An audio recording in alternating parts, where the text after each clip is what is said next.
Hi there, welcome along to another video. It's good to see you here, and today I'm going to be doing a top 5 video. Haven't done one of these for a while, but I'm going to pick up where I left off. So without further ado, let's take a look.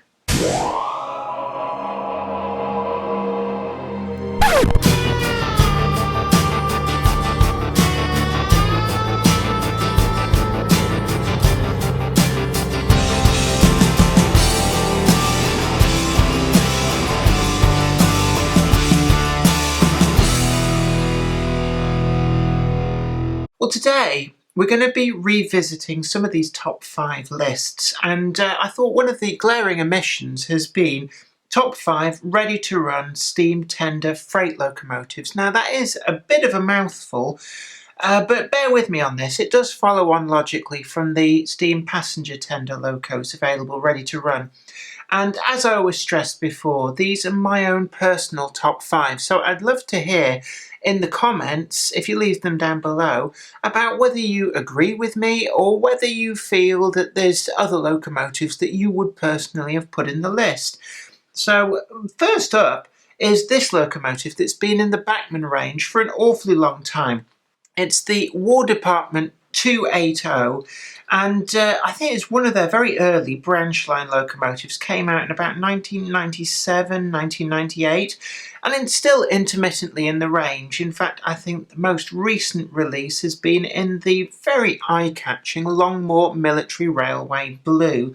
I don't have that version, but I do have this in BR late logo, slightly weathered livery. It is a really good performer, very solidly built chassis in there, and for that reason in part, I find that it is a very, very good performer. It does fulfill a need for a 280 freight locomotive for the sort of later period. They do date to the Second World War. They were built as part of the austerity drive to get these locomotives out there to haul the freight, to be easy to maintain, easy to build, and they were so successful that they lasted right through, and indeed some of these do remain preserved to this day. There was also a much larger 210 version, but that has not appeared in model form, so I'm putting this fairly and squarely in my number 5 slot.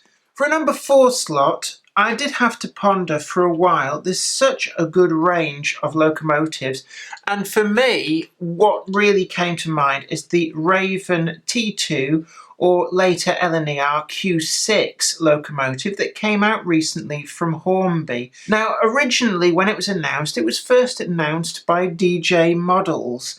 And one of the versions which they had announced was in the original North Eastern Railway black livery, and I was actually really quite looking forward to that. But then, very shortly afterwards, Hornby announced that they were working on the model, and DJ Models dropped theirs from the range. Now, you might have thought that this was a bit of a wrecking tactic by Hornby, but actually, the way that Hornby work is that they like to progress a little bit further with the development than other manufacturers before they announce that they're working on a particular locomotive or model. So whilst DJ Models got the announcement out first, they hadn't actually undertaken all that much in the way of preparatory work on the model, whereas when Hornby announced it, it was actually very, very close to the point where we could see actual pre-production models. So in the end, DJ Models decided not to continue with their work on this particular class, and the Hornby model came to market. Now, it might not be seen as one of the most sexy of models, but certainly in model form, it is a faultless performer. I think we did a box opening and review on this. Certainly it's featured in the Trains Going By videos, and these 080 heavy freight locomotives from the pre-grouping designs have always been really, really good locomotives. So I'm putting this very, very much firmly in the number 4 slot. The livery here is the LNER one. These can be had actually for quite a good price. They were discounted fairly quickly, and unfortunately it's probably one of the things that these heavy freight locomotives are considered not quite the sexy thing to have in your collection, so the sales might not be quite so good as some of the other frontline express locomotives, but nonetheless it's a sterling performer. and it's one which I'm very, very happy to have in my collection. So number 4 for this venerable locomotive. Number 3, I was spoilt for choice actually, it has to be said. To whittle these down to just 5 locomotives is pretty hard work. But at the number 3 slot, I've picked the ex-London and North Western Railway Super D, the G2A. And this locomotive, when it came out, I have to say, really did blow me away. I think it blew a lot of people away, and it was the first of the utilitarian, run-of-the-mill, pre-grouping designed heavy freight locomotives, and the full-sized version of this does survive as part of the National Rail collection, and I think that's probably in part what swayed them to give this a try. And certainly it's appeared in a large number of guises in both LMS and BR liveries, and has been reasonably successful in that. They've produced it with and without the cab tender back, and it's one which I've had faultless performance from this. It's featured in numerous trains going by videos, and also I think it was also in some of the photographs which I produced for Grove Street Yard, when that was featured in a number of magazines over the years. I'm not sure whether any of the ones with the Super D actually got used, but certainly I remember taking some photos of this. It's a very photogenic locomotive. Not seen it appear in the London and North Western Railway livery, and I think that's because the firebox here, the very distinctive shape of that firebox, is a later LMS rebuild of the G2 class to make them the G2A. So actually this model is not suitable for a pre-grouping livery, which is a bit unfortunate, but certainly in its later LMS and BR guises, this is a sterling performer, and its rugged reliability from Bachmann really does make it a firm favourite for the number 3 slot. Now, number 2, we're getting down to, again, some of the more interesting and much loved designs, and I've got here the Robinson 8K locomotive, later in the LNER classification as an O2, but it featured here in the Great Central Railway livery that it appeared in the National Railway Museum for a time. The preserved version of this locomotive is part of the National Collection. In fact, I think it actually runs more often than not at the Great Central Railway. But this livery was very eye-catching for me, and it was probably about the start of my serious collecting of ready-to-run pre-grouping liveries. I saw this, the pre-production of this, and I actually had to drop a line to Bachmann to ask whether it was a special commission or in the main range, and they told me it was a forthcoming release from the Railway Museum. So I think I was there at day one when the phone lines opened to orders, and got myself one of these little beauties. They are a very, very good, reliable runner in this guise. Bachmann have also produced some of the slight variations. They've done the westernised version as well, and that can be had in, I believe, Great Western Railway livery, as well as the later BR liveries for both versions. This particular version has been done in the London and North Eastern Railway livery, as well as this, the Great Central livery, and also the BR liveries of this.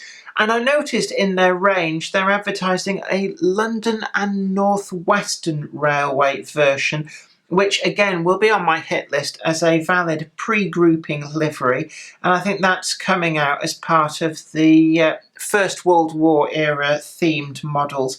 And certainly it probably isn't all that sexy in London and North Western Railway livery. These were bought from the War Department. They were a rugged, reliable locomotive. The War Department, the Rail Operating Division, had built them by almost, I think, by the thousand for use in the First World War, so they were exported all over the world. And indeed, there are 2 surviving ones of these in Australia, where they worked right through into the 1970s on, it was the John Brown Iron Ore Railway.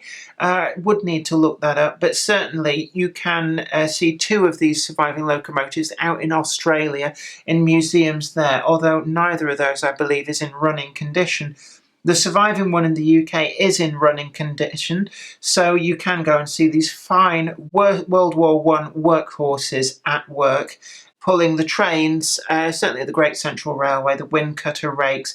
These are a perfect locomotive for pulling those. So I've put this in firmly as a number 2 offering from Bachmann. Well, in my list, what could it be? Number 1 slot. I had to think long and hard about this, but all in all, it came down to this, I think. It's a firm favourite. This is the Hornby BQ1 Austerity. It's a locomotive. It's a bit of an ugly duckling, but that's what attracts it to me. It's a very, very fine locomotive from the earlier days of the Hornby premium range. Back when these could be picked up for a very reasonable price, we were getting the new models coming in from China, so we were getting the wealth of detail, but at a really affordable price at the time. I know that subsequently this model, when it's been reissued, has gone up and up in price, and unfortunately that's happened across the ranges from all manufacturers. But this really caught my eye back in probably about 2002, maybe 2003. And even though back then I wasn't really so interested in larger locomotives, it was more about shunting locomotives for me, there was something about the aesthetics of this locomotive, the radically different design from anything else conventional that was about at the time. And the story behind these was that they were built during the Second World War, the idea being to make as powerful a locomotive as you could, using the minimum number of materials as you could, and making them very easy to maintain as well. And this was the result from the Southern Railway, an Oliver Bulliard design. And in model form, really, I have to say, it really does stand out, but it is also a very faultless performer. It's got a 5-pole skew-wound motor. It's got the full 6-wheel drive on the locomotive, and there's a good weight to it, so it gets a good grip. But it also picks up power not just from the locomotive, but from the tender as well, using what was then Hornby's very, very good way of passing power from the tender to the locomotive through this very innovative tender coupling in there. Now, sadly, they went the way that a lot of the other manufacturers did, with a sort of it's like a plug with wires, which unfortunately is very easily damaged. But this particular pass-through for power from tender to locomotive, I think, is the absolute best, and it's a shame that Hornby has moved away from this. But that said, I really do put this firmly into my number 1 slot. It'd be interesting to hear your thoughts on this. Do you agree with my top 5? I'd love to hear from you in the comments, and indeed, if you have an alternative suggestion for any of these 5 locomotives, what would you put in your personal top 5? Leave your answers in the comments below, and I'd love to be reading those. Well, thanks for watching. It's been really good to have you along for the ride. And don't forget to like this video, share it too, and also subscribe to the channel. You'll be the first to know about new videos as and when they go up, especially if you ring that bell. Very important. And then you will know as soon as they go up. And also don't forget that you can follow me on Instagram, and there is Jennifer E. Kirk. And well, until next time, you take really good care of yourself. And this is me, Jennifer Kirk, saying thanks for watching. Bye for now. Today's video has been brought to you in part thanks to the generous donation of my fans on Patreon. And a special huge thanks goes out to Anthony Kidson, Mark Anthony, Michael Churchwood, Mark McShane, and Bob 310. If you'd like to help support the show, head on over to patreon.com/Jennifer Kirk. Thank you. Today's video has been brought to you by my books, Bringing Home the Stars, Twinkle Little Star, and also you can get the complete comic collections of All Over the House, Books 1, Books 2, and also the wacky zany Life of Knob T. Mouse. Thanks, and catch you later.